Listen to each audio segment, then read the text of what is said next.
কাঁদতে কাঁদতে চোখের পানি পড়িয়া চরলের গা হয়ে গেল, গায়ের মধ্যে পোকা ধরে গেল, যুবকটা কঙ্কাল হয়ে গেল, চোখের পানি ছেড়ে কান্দের বলে, আল্লাহ আমি অপরাধী, আমার তুমি মাফ করে দাও।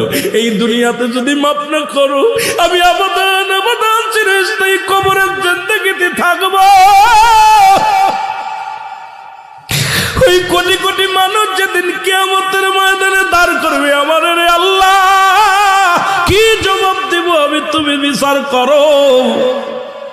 চোখের পানি ছেড়ে কাঁদতে কাঁদতে আমার আল্লাহ ডাক দিয়ে বলে, জিবরিল রে ওরে জানা দে, ওর চোখের পানি আমি আল্লাহ সইতে পারি না, এই জমিনের মধ্যে এমন ভাবে কান্নাকাটি করে, ওর চোখের পানির ওসিলা আমি আল্লাহ ক্ষমা করে দিলাম।